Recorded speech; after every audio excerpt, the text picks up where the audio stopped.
खतियान आधारित नियोजन नीति पर एक मुंह दो दांत वाली कहावत चरितार्थ होती दिख रही है। माने ये कि हेमंत सरकार ने 1932 आधारित नियोजन नीति के तहत झारखंड के युवाओं को रोजगार देने की बात कही थी, लेकिन अब सरकार उससे पीछे हटती हुई नजर आ रही है। दरअसल सोमवार को विधानसभा में सदन की कार्रवाई के दौरान प्रश्नकाल में जब रामगढ़ विधायक सुनीता चौधरी ने नियोजन नीति को लेकर सरकार से सवाल किया तो सरकार ने कहा कि राज्य सरकार की नौकरियों में 1932 आधारित नियोजन नीति लागू नहीं होने तक 2016 की नीति पर ही नियोजन होगा। मतलब ये कि जिस नियोजन नीति की मांग लंबे समय से सड़क से लेकर सदन तक उठती रही, जिस नियोजन नीति की मांग पर सरकार को बैकफुट पर आकर निर्णय लेना पड़ा था कि 1932 खतियान आधारित राज्य में नियोजन नीति को लागू किया जाएगा, जिसे लेकर सरकार ने सदन में बिल पारित किया।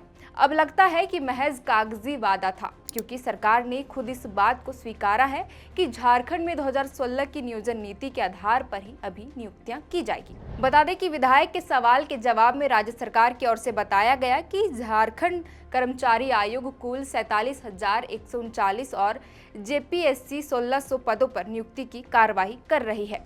आगे कहा कि कार्मिक, प्रशासनिक व राज्य भाषा विभाग के 18 अप्रैल 2016 की संकल्प संख्या 3186 में झारखंड के स्थानीय निवासी की परिभाषा व पहचान निर्धारित की गई थी। संकल्प 9567 के जरिए अन्य सभी मामलों में समानता होने पर झारखंड के स्थानीय निवासियों को नियोजन में प्राथमिकता देने का निर्णय लिया गया था। जवाब में यह भी बताया गया कि स्थानीय व्यक्तियों की परिभाषा और परिणामी सामाजिक, संस्कृति एवं अन्य लाभों को ऐसे स्थानीय व्यक्तियों तक विस्तारित करने के लिए विधेयक 2022 को विधानसभा के द्वारा पारित किया गया था। विधेयक राज्यपाल के द्वारा विचारार्थ गृह मंत्रालय भारत सरकार को भेजा गया है।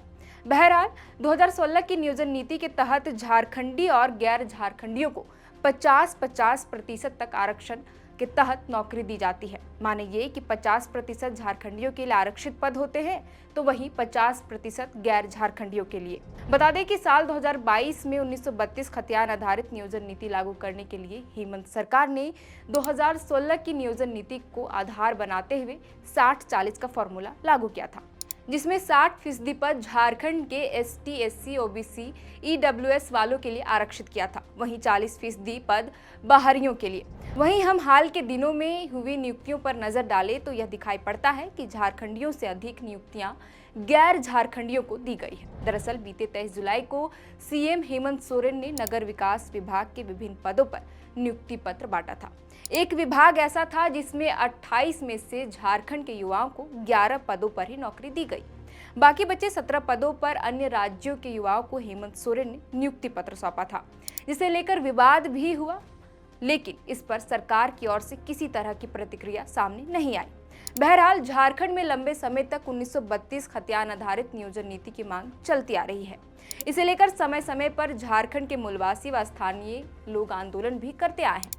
सरकार से मांग करते हैं कि 1932 के आधार पर सरकार नियोजन नीति लागू करे, जिससे कि यहाँ के मूलवासी व स्थानीय लोगों को नौकरी के क्षेत्र में आरक्षण अधिक मिल सके। राज्य में 1932 खतियान आधारित नियोजन नीति के मुद्दे पर कितनी सरकारें आई और गई, अब तक 1932 आधारित नियोजन नीति लागू नहीं हो पाया। हालांकि इस साल के अंत में भी चुनाव होने हैं, ऐसे में संभावनाएं हैं कि इस बार फिर से यह चुनावी मुद्दा बन सकता है। लेकिन सवाल तो यह है कि क्या जनता की जो भी मांगे हैं वो सिर्फ एक चुनावी मुद्दा बनकर ही रह जाएगी? आखिर इसका जिम्मेदार कौन है, सरकार या आम जनता? फिलहाल के लिए इस वीडियो में इतना ही। आप देख रहे थे द फोर्थ पिलर। मेरा नाम है शहरतन। बहुत बहुत शुक्रिया।